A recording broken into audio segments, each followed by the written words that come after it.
You've been home for a couple of years now, buddy, but you're still fighting the war.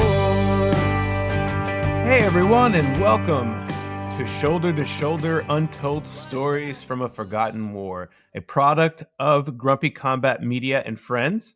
At Shoulder to Shoulder, we share personal stories about the ways in which war affects us. I am one of the co-founders of GCVNF, Will Selber.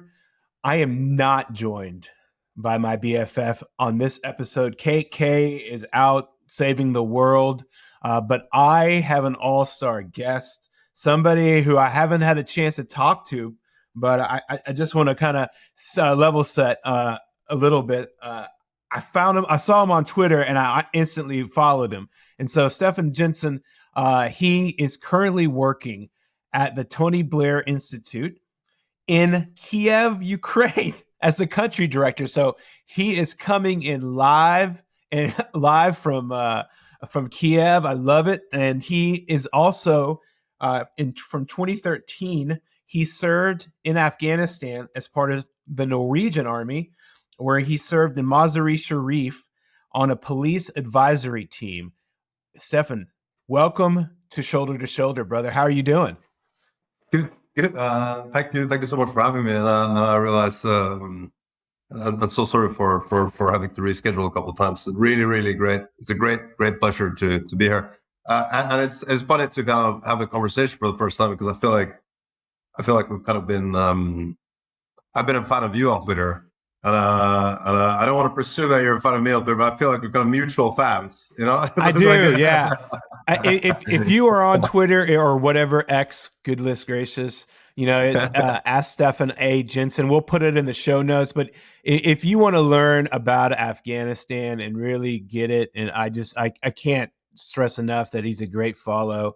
I'm excited to learn about your story and how you got kind of serving in Afghanistan. I guess my first question is, man, what made you want to join the Norwegian army? I mean, I was kind of one of those like nerdy kids who, like in 7th grade, would like borrow every World War II book from the library, and you know, I mean, I didn't even, before I read them, I got all the picture books. I was very excited about it. Ironically, I mean, in Norway we have conscription. Basically, when you're 18, everyone goes to the military. Not quite everyone, but it's first going to university. I actually studied in the U.S. at William & Mary in Virginia. Kind of delayed it a little bit, but for reasons, because I got an interesting opportunity to go there and so on. But once I was kind of done with that, I felt like this is the thing I've put off for too long. So I applied to the intelligence school, kind of junior officer training. I waited another year so I could join the Pashto course instead of the Arabic or Russian course. I felt like, well, that's interesting, but Pashto is much more, it's more exciting. And then, so how long did you serve? I guess what was your specialty in the Norwegian army? What kind of? I was a deputy S2 in a mechanized infantry battalion. Wow. So we have a tiny military in Norway. Yeah, we're a small country. Of course, but basically we have in our kind of most of the military is kind of made up of basically conscripts, kind of 19-year-olds serve for a year, and 20-year-olds who serve for a year to kind of be a junior officer, and then they kind of, you know, they're a squad leader or something, and then there's like a few professional units. So you got the special forces, and you got a couple of things, and you got like one mechanized infantry battalion that's kind of does expeditionary stuff. And I was a deputy S2 in that. For my listeners who don't know what a deputy S2 is, I'll just real quick explanation. The S2 is traditionally what the intel officer is called, the S2 section. So, you know, providing intelligence support to an army unit, mechanized, out and about on the battlefield, can be anything from telling them where the bad guys are or where they've been attacking, what the latest, the weather is. It can be a whole different sorts of things at the tactical level. So that's what he was doing, providing intelligence support. Go ahead, brother. Yeah. So exactly. I mean, in our kind of standard setup, which it was not our setup in Afghanistan, but our kind of standard setup in like, if you go to war with Russia setup. We had a couple of kind of mechanized infantry companies. We had some tanks and we had some recce and whatever. And then on the commander's kind of vehicle, it would be the commander, and then it would be the operations officer who's got all the plans and whatever. And then my responsibility would be basically know where all the enemy is. Yeah. And then you're kind of like the commander's like extended brain in a way. I mean, that's how I would. I don't know if I mean, that's exactly right. I mean, I'm a former intelligence officer myself. Exactly. Yeah, I mean, I have provided intelligence support. My first deployment, when I was training the Iraqi police in Baghdad, probably providing similar types of products, daily roll-ups of like attacks and briefings and debriefings of people coming in and outside the wire. So how long were you in the military before you deployed? I spent 5 years in the military, so 2 years in intelligence school and then 3 years as a kind of serving as an officer. So not super long, but long enough to kind of feel like it was a big part of my life. So I ended up only doing one deployment to Afghanistan. I kind of expect to go again and again and again, but in 2014, almost everything was pulled up. So then my second deployment was in West Africa, in Mali. Wow. I want to dig into that too. But we'll talk about that. Let's talk about you going to. So tell us a little. So I want to kind of set the scene here for some of my listeners because they're not all like Afghan experts. So at 20, the vast majority of the time, there's different parts of the 20-year history. RC North, which is Regional Command North, which is in the north of Afghanistan. The headquarters was in Mazar-e-Sharif. And that is where, and the majority of the time, RC North was controlled by various different Europeans. A lot of the time it was Germans, but not always, but a lot of the time. And so he my brother here served in RC North, Mazar-e-Sharif, which I've been to, beautiful base. And he served there advising, I'm assuming, the provincial police department in the area. Yeah, so we served. We advised kind of the head of the provincial police and his staff. So I was advising the head of intelligence, and then some of my colleagues were advising the head of operations, etc., etc., etc. It was a very interesting setup. I mean, at that time, Mazar-e-Sharif was very, very peaceful, but the city was kind of controlled by this kind of legendary governor called Atta Mohammed Noor. And basically, so he was one of the guys that worked with the Americans special forces to kick out Taliban in 2001. Yes, and then he had a kind of a scuffle with Dostum about who's going to kind of lead Balkh province and Mazar-e-Sharif, and then he won that scuffle, and basically he was the governor kind of forever afterwards. Obviously not anymore. He's one of Afghanistan's colorful characters, as I like to say. What we're talking about is a regional power broker, or as what I'd like to call a strongman or warlord, however you want to describe it. Atta Mohammed Noor was an ally of the United States in the early parts of the initial invasion of Afghanistan. Part of the Northern Alliance, but inside that Northern Alliance, there's a lot of factions. But we allied also we allied with Abdul Rashid Dostum, which you just heard his name drop. He is a Turkmen strongman who is from Jowzjan up in northern Afghanistan. And so, although it might have been more peaceful in 2013, what my brother here is telling you is that it's complicated because you have all of these other power brokers too, right? I mean, it's a complicated political thing.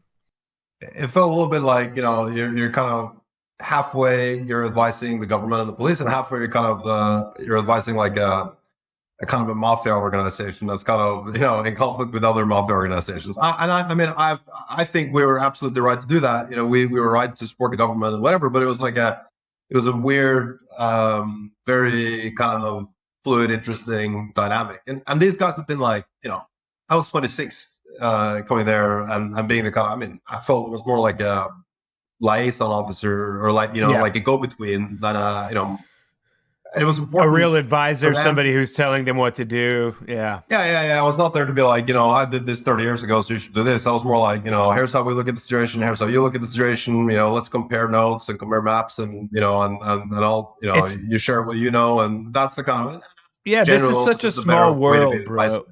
It's just such a small world. Exactly. I mean, because you were advising the same people I was. I advise you. You advise the Ministry of Interior Intelligence. Is that right? Yeah. I advise their headquarters in 2014, the Director of Police Intelligence. We were in the same organization at the same time. I know. It's a small world. It's amazing. That's excellent. So for those of us, let me kind of unwrap this. So in the Afghan government's intelligence services, no disrespect to them, MOI intelligence, fine patriots, but they usually did not have the same type of financial support that the MOD and the NDS did. So they had it was a struggle for a lot of them. I don't know. That was what I saw. Did you see the same thing when you were up there? Yeah, completely. It was very kind of homemade, in a way. But and the weird thing was, part of the reason, they were very, very, very effective in bulk. And part of the reason why they were very, very effective was that most of these guys, whether they were the intelligence chief or the police chief or the district or the, whatever, they had basically all been fighting together with Al-Noor since the 1990s, or even some of them since the 1980s. So they would have been fighting the Russians in the 1980s, and they would have been fighting the, other Mujahideen in the early 1990s, and then they were fighting the Taliban in the late 1990s, continuing until 2001, and then they were already in war with Taliban when 9/11 happened, and then they these guys were basically Ahmad Shah Massoud's kind of faction. The line of Panjshir, the kind of the great sort of northern resistance hero. His son Ahmad Massoud is now in charge of the National Resistance Front, which is one of the anti-Taliban resistance groups, the most active, obviously. Exactly. Yeah. But the complexity was obviously like there were still very sort of difficult political disagreements between these guys and other factions that were on the government side, right? So it's a little bit like, imagine like you have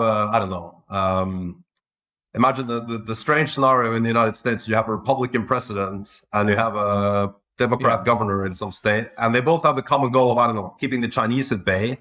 Right. They also hate each other, right? It's a little bit like that. And then, it is.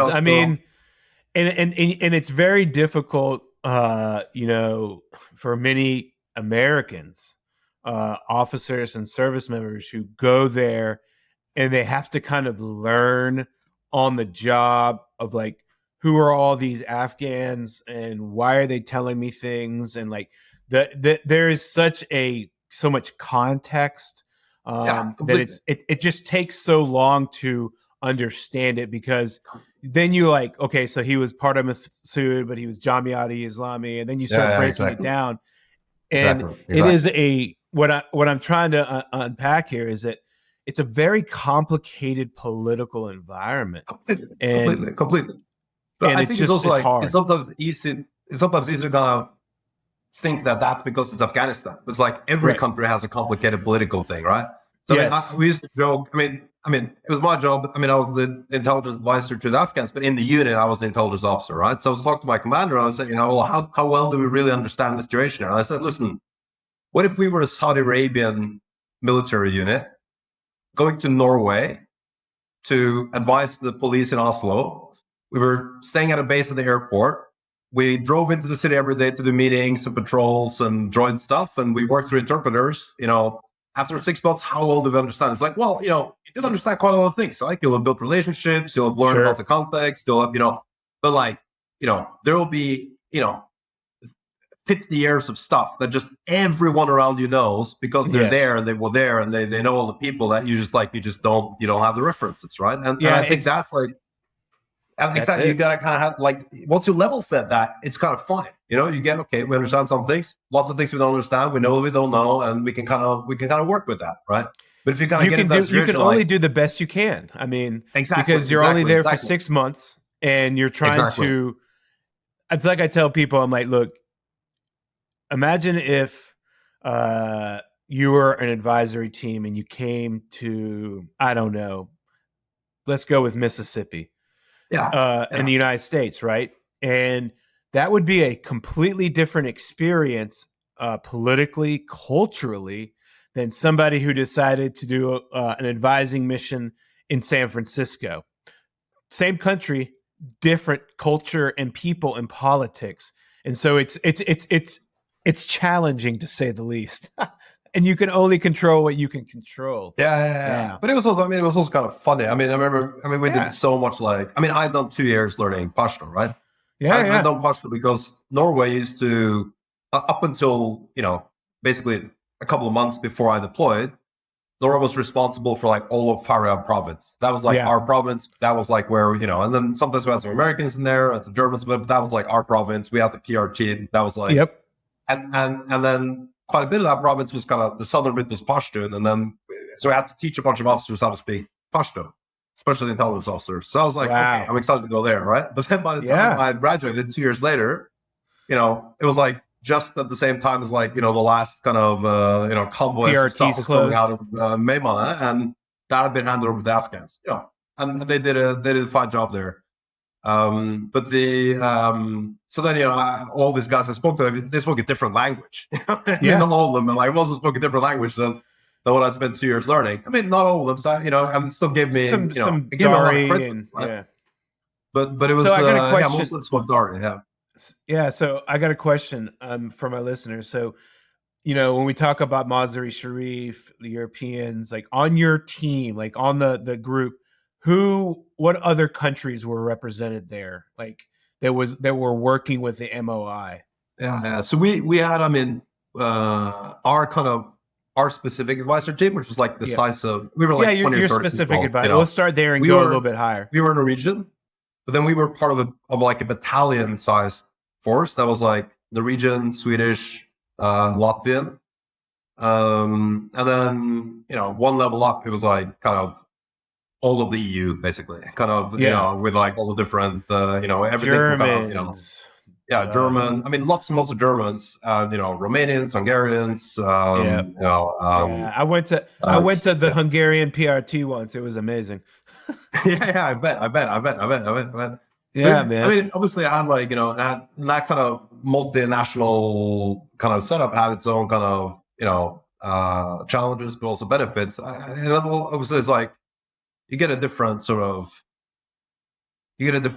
variety of perspectives, and everyone's kind of approach it a little bit differently, and but also it can get very times it can get messy, right? And different kind of the units are kind of competing to have to do the same thing and whatnot. So for my listeners who don't know much about maybe a little bit about this, you have all these countries.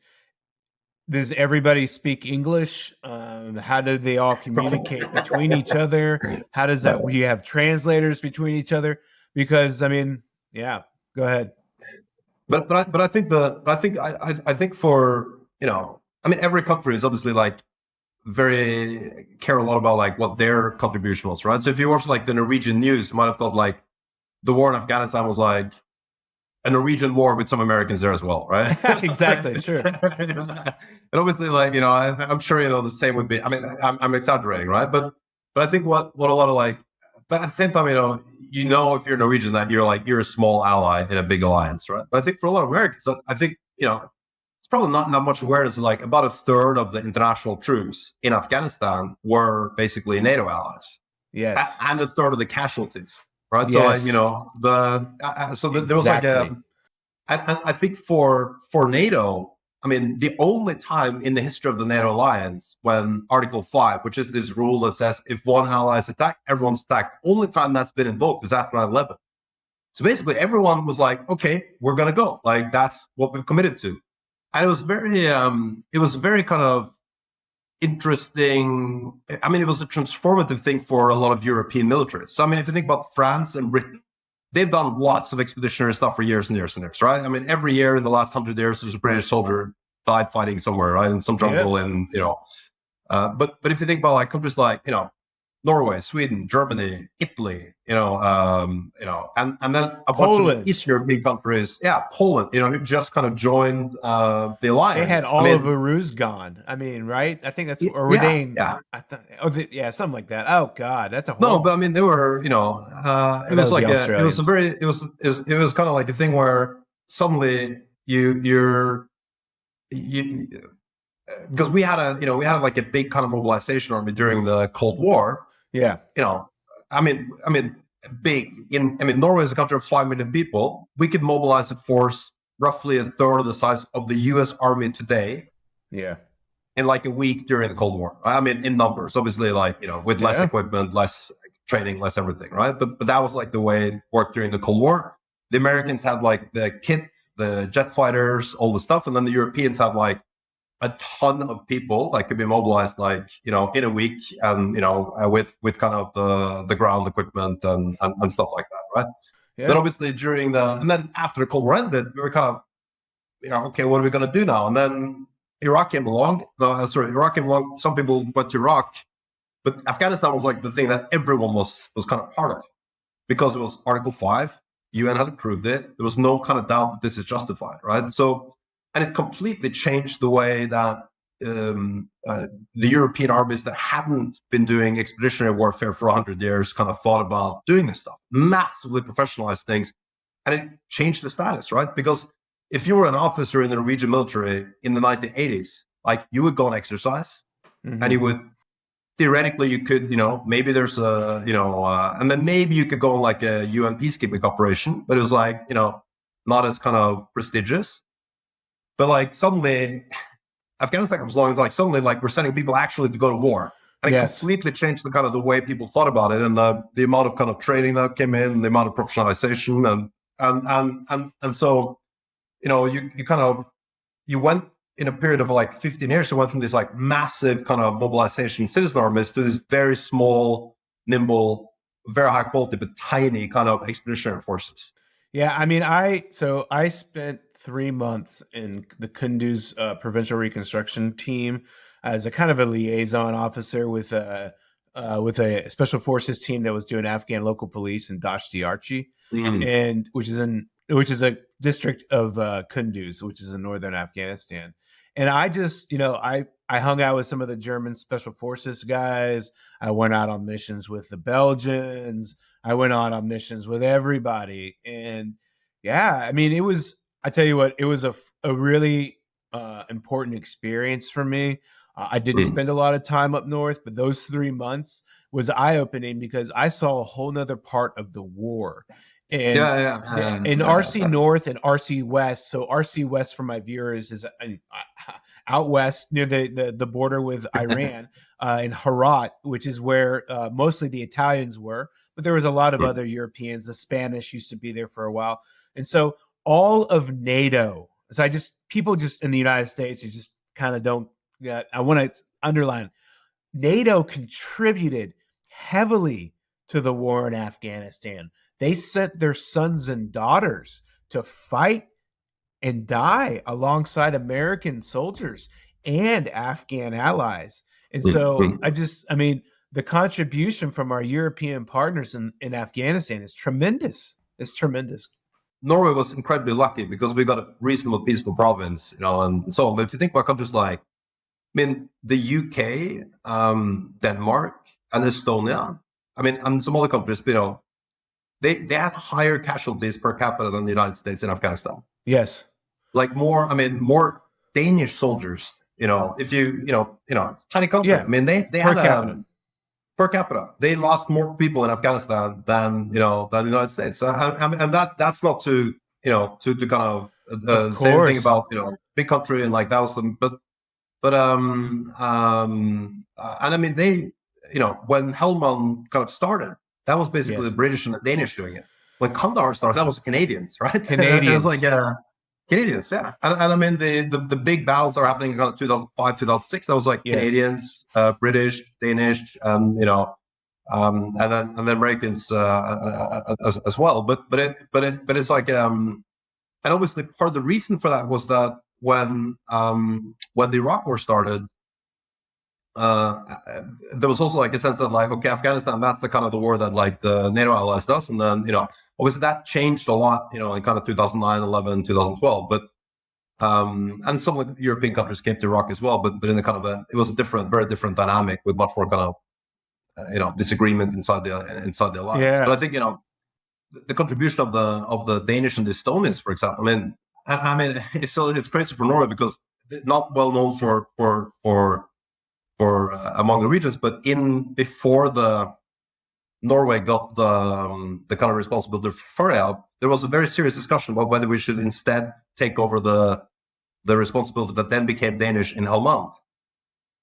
I was like, that was a deadly mission, right? And it's kind of like, it would have had 10 times higher casualties if we, just that small kind of, okay, you take that slot, that's it. Before Obama got there, it was before the Obama administration did the surge or their surge or whatever you want to call it. My first appointment to Afghanistan was in 2008, and I was in Kapisa, and halfway through, like, it was just me and a company of the 101st and some French Foreign Legion. And then halfway through the deployment, the French came, and I spent, 6 months of my life going out every day with the French. And at that point in time, because the United States was so heavily invested in Iraq, we focused on Iraq and we did what we could in Afghanistan. And so the Europeans really were doing a lot of the fighting down south, and it was heavy fighting. Yeah, because when I was in northern Kandahar in 2012, and in this little district called Gorak, and the last Europeans who had been there, people had been there, had been the Canadians 5 years before after we took it. So. Yeah, the Afghan war is so long and has so many stages, So you came back from your deployment, and I'm assuming you got out of the military, but you kept on, following Afghanistan, or because you're so passionate about it. It was strange because when I was in Afghanistan, the main thing that was happening was the withdrawal in 2013, right? Yeah. Right. And transition. Now, like, people don't think about that, right? But that was like the main thing, right? So the main thing that, like, we were kind of thinking, okay, are they ready? Are they ready to take over? How's this going to go afterwards? Like, and people were worried, right? People were like, okay, Taliban's going to take over now, blah, blah, blah. They were really kind of playing up the propaganda and all that kind of stuff, right? Because we drew down, we as in the United States and friends, from 160,000 troops to like 15, 20,000 troops, and all of it got handed over to the Afghans, right? Yep. So they stepped up in a massive way, right? And then fought and took way more casualties than we ever did. We never given them same equipment, same training, all the, they were doing way more with less, right? Yeah. But that was the withdrawal, right? Like, until, so in my mind, right, we had been, and we, when we kind of left in 2014, and it was like, at that point it was like we're kind of, okay, we just got like this 1 or 2 base left in like RC North, and it's all Afghans now, and we were kind of like, yeah, we think they're gonna make it, and in our minds we were like, we pulled out, but of course we have some people left, right? Like, we're, we don't have lots of combat units or whatever, but we have some more advisors, we have some, have some liaisons, we're supporting them with logistics. Like, why wouldn't we? It's very low effort, very has a massive impact and all that kind of stuff, right? So at the time I thought, listen, there's no reason why they're gonna collapse, and they didn't. After 2014, right? It was much tougher for the Afghan forces, but they didn't, and they kept fighting. And by 2020, there was a reason why the Taliban wanted to come to peace talks. Yes, they could see if this situation continues another 10 years, like, we're not going to be here anymore.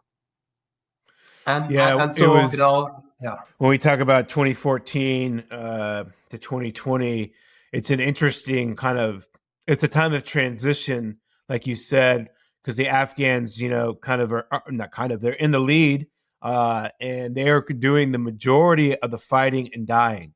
It's just not even close. It's just the staggering.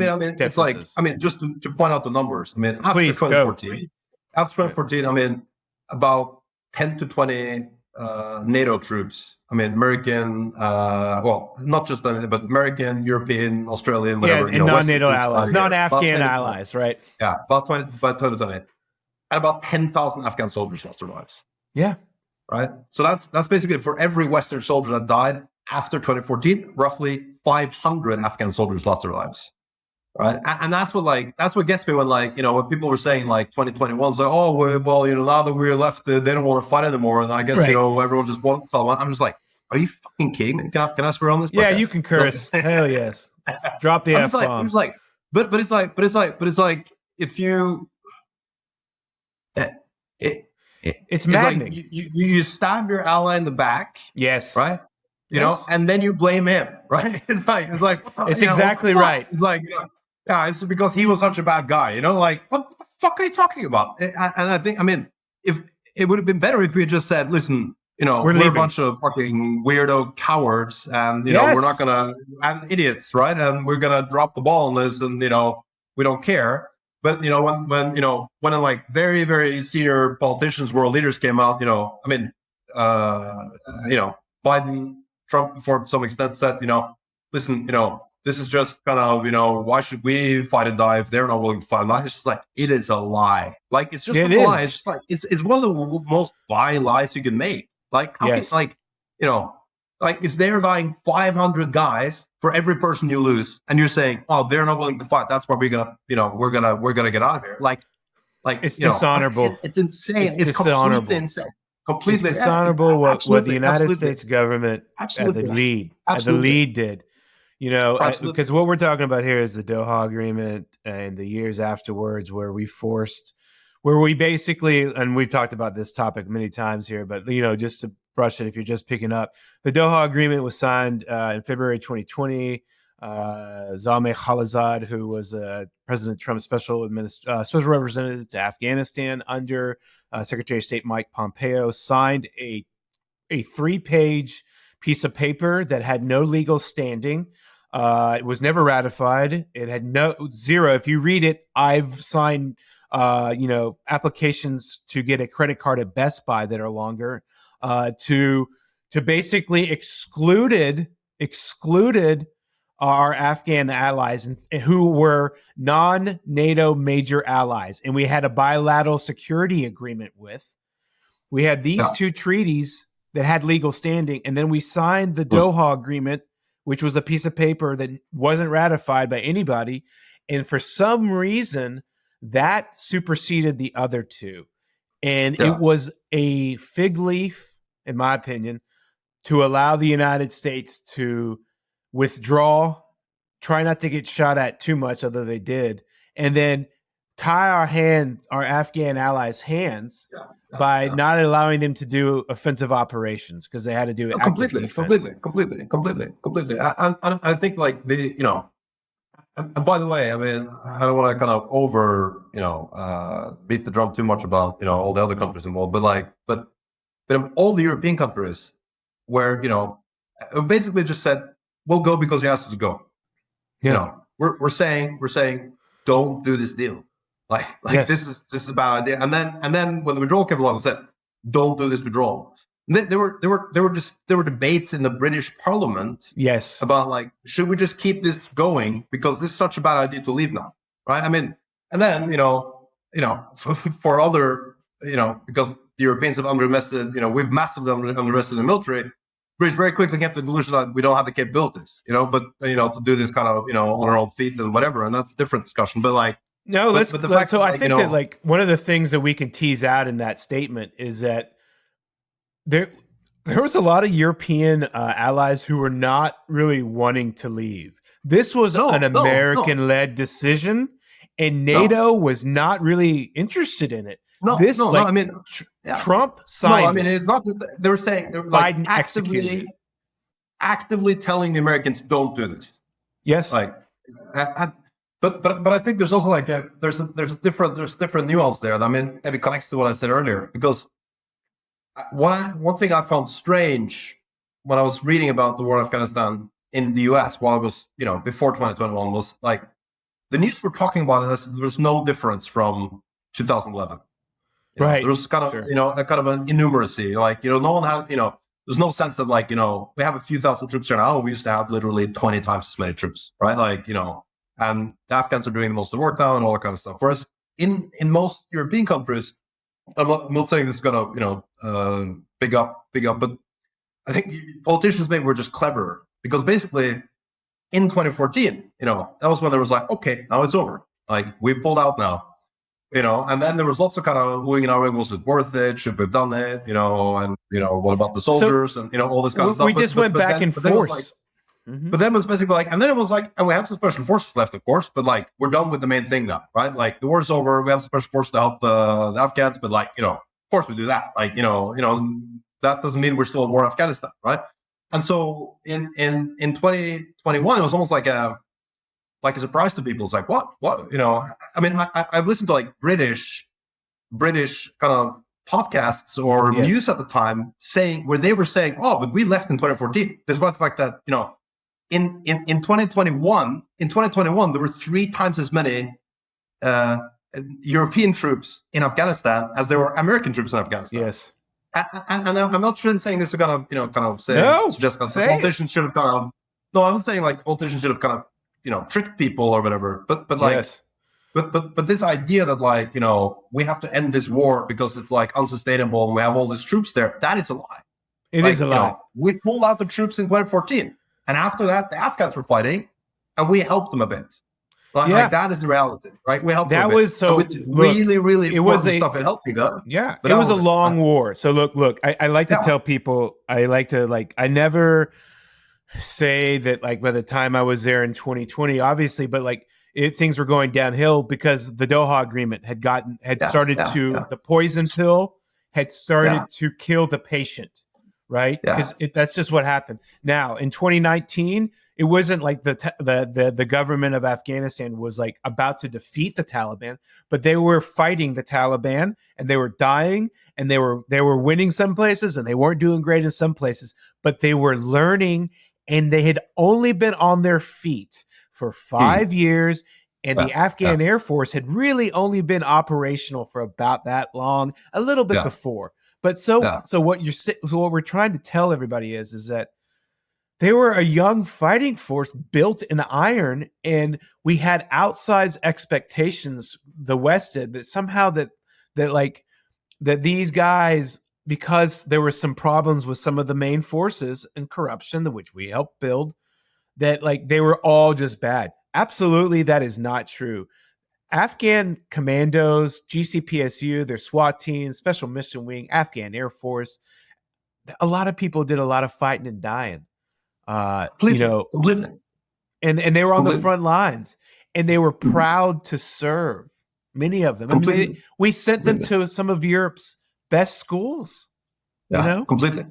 And the tragedy for me, bro, and I don't know how you feel. Let's get to the withdrawal, like that whole mess. The real tragedy for me, brother, when I think about this war is that just when the first generation of Afghan general officers who were trained by the West were coming up and grabbing the reins of power, we were like, that's it, we're done with you. And it's just a tragedy. So tell me what you were thinking. What did you do during the withdrawal? I mean, like, this is all we're recording on, 29 August 2024. It's basically 2 days from the last troops leaving Afghanistan, 3-year anniversary. What was your experience like? I mean, for me, I was trying to get Afghans out. I don't know what yours was like. I mean, I asked earlier if I kind of kept in touch with Afghanistan. I kind of like, okay, well, that was interesting and been there, done that. But when the kind of talk of withdrawal came back, I was kind of stunned by how completely retarded the public debate about it was. So I was like, okay. So that's when I started thinking, actually, maybe I should write a book about this. I've been working on that way too slowly, but it's shaping into something. So it was kind of back on my mind. I was talking to people about it, and I remember but still, only a few days before, I still didn't think that they were gonna collapse, because it had never occurred to me that we would be like we're going to leave, but we're also going to take away your ammunition and your air support and your maintenance and your like that idea All was the like enablers. It was too crazy. It was too crazy. I was like, yeah, clearly we're gonna leave, but we're gonna fuck them over. Like why would you do that? There's no purpose. Like it'll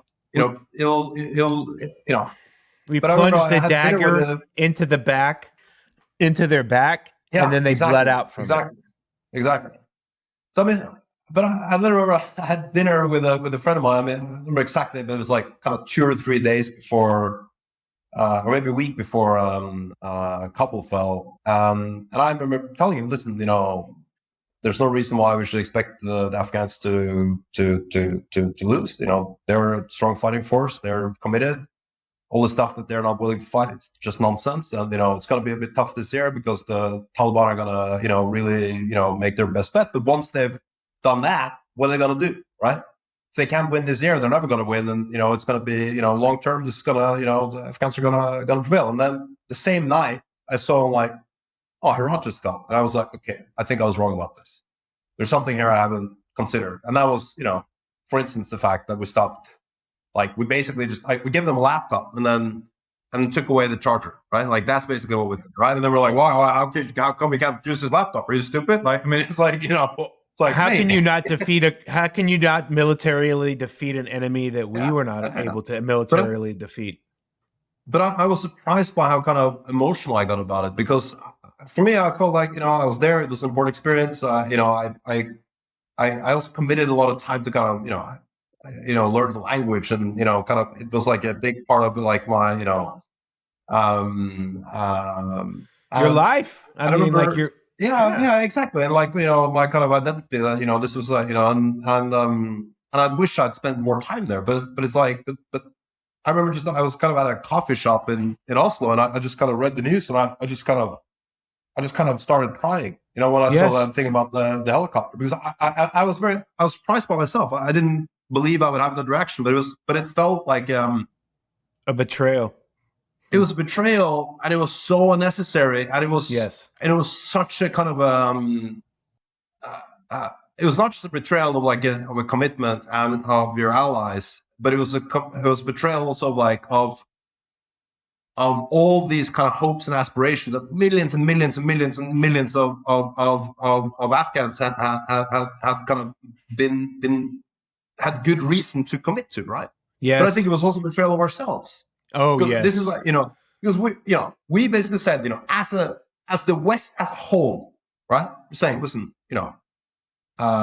we need to kind of, we're not going to stand down. We're going to, we mean what we say, right? We actually, our values mean something, and we really are actually the good guys. At the end of the day, it doesn't mean we're perfect, but like, you compare to Al Qaeda, you compare to Taliban, you compare to Russia and China, it doesn't matter. Like, we really are the good guys, right? And then we kind of betray our own morals, our morals, ethics. We're just like, actually, we don't give a shit, and we betrayed the 20 years of Western soldiers that have gone there. But also the 40 years of kind of hopes for a better future, that have been Afghanistan. I mean, they've been at war since 1978, right? Yep. Because of fucking communists. Yes. Right.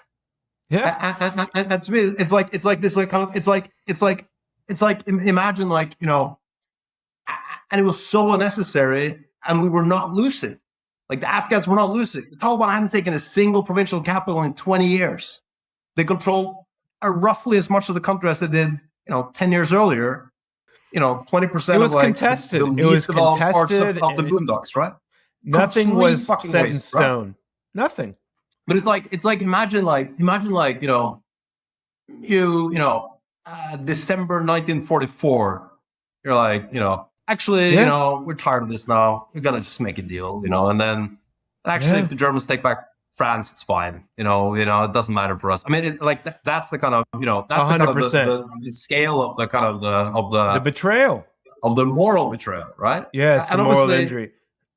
Yeah, and obviously it's like, and I think that should matter to all of the West, and I think it matters much more to all the West than we think, right? There's a sense that like, people kind of they have this weird conversation with people where they kind of, I mean, this matters also for Ukraine right now. I mean, Yeah, we get tell that me later, about it. but like, you know, you have these weird conversations with people, regular people in, you know, whether it's Europe, the United States, wherever, like, and they're just kind of like, they just take it for granted that like, we always lose. Like, obviously we always lose. Obviously we can't win wars. Like, it's just inevitable. That's just how it is. And it's like, why? Why? Like, it makes absolutely no fucking sense. There's no relation to reality. There's no relation to our actual capabilities, our actual, you know, where we stand relative to other people, what we're able to do, you know, our ability to draw like incredibly deep strength, you know, but we've made ourselves believe that because we've acted as if it's true politically. Yes. That is why it's so incredibly bad. What What happened? Absolutely. So I got a question it's for not you. just bad for Afghanistan. Terrible for Afghanistan, but it's terrible for us. It's terrible for Afghanistan. It's the Afghans are the greatest victims. They're the ones living in a gender apartheid regime where public floggings, hangings, gang rapes, all that type of stuff is back because there is no moderate Taliban. That's just an imagination, like the 100%. Loch Ness monster. 100%. Everybody talks about it, but they've just not quite seen one in the flesh. Completely. So I got a question, man. Like we talk a lot about Afghanistan, but I've never been to Ukraine. Has what happened? Have you heard Ukrainians talk about Afghanistan before? Because if I was a Ukrainian, that would scare me when I watched what happened in Afghanistan. They get scared when I talk about Afghanistan. I bet they do. I think there are a couple of different sides to it. Firstly, it's not accidental, I think, that the invasion of Ukraine happened 6 months after the fall of Afghanistan. Of course not. If you see when the force buildup started along the border, it's like, you know, it's basically the same time we pull out our last things. And because it's like a clear, you know, just the point. We're saying, actually, we're going to behave as if we can't do anything. We don't want to, even if we could. So, you know, go ahead. It's a very, very clear signal to Putin. And it's interesting in the context of this, like, is absolute ridiculous nonsense about like, oh, it's about NATO expansion or we provoked them or whatever. We didn't provoke them. We invited them in by being weak and not standing for anything, right? It's the opposite of kind of being, you know, aggressive, because we're so like, we can't do whatever, you know. That's why they were like, okay, you know, these fucking wimps there, you know, they're kind of shit. So, you know, let's go for it, right? Luckily, we had, you know, the Ukrainians are not wimps. You know, the shit they did in like the first few weeks and months, and still do, but especially at the very beginning, you know, like, you know, no one knew what was going to happen, right? They were getting out like, you know, some units were well equipped, other units were getting out like kit from like literally from World War I, and wow. They were getting like water cold machine guns. I've spoken to people who fought in 2022 with water cooled machine guns from the 1910s or 1920s. I mean, that's like the level of kind of, and they were still, okay, let's go for it. It's our country. We're not gonna give this up easily. And it's because they had that backbone that suddenly all of the allies were like, okay, actually, you know, maybe we shouldn't give up on them, right? And also because we had very, very good NATO General Secretary and some very good people in the U.S. State Department, in the U.S. administration, kind of planning, knowing that this was going to happen, and then going around basically telling people Russia's going to invade Ukraine. No one believed them, right? Yeah. You know, they went to Germans, they went to French, they went to probably Norwegians as well. And they were like, we don't, really? You think that's going to happen? And then they were like, well, if it does happen, you're going to stop importing gas through Nord Stream. And the Germans were like, well, we don't think it's going to happen anyway, so we might as well agree to that, you know? And then it did happen. And because they had kind of, everyone had sort of had the conversation in advance, it then became possible to kind of move much more quickly than I think anyone had thought possible. And I think actually even if you look at like Olaf Scholz, you know, 3 weeks after the war started, you know, he's basically, you know, making a law that changes, you know, allows Germany to export weapons to a country at war, you know, and they've been the second largest provider of stuff after, you know, as an individual country, right? After the US, because they have a huge industry, right? I mean, if you told himself that that's what you're going to be doing 2 weeks from now, he wouldn't have believed you, right? And that is a kind of a transformation. And I think it kind of hints at that element of hidden strength that's there, right? Yeah. But we're still kind of only scratching the surface. Actually, after 2014, our role in Afghanistan looked a lot more like our role in Ukraine now than it looked like our role in Afghanistan prior to 2014.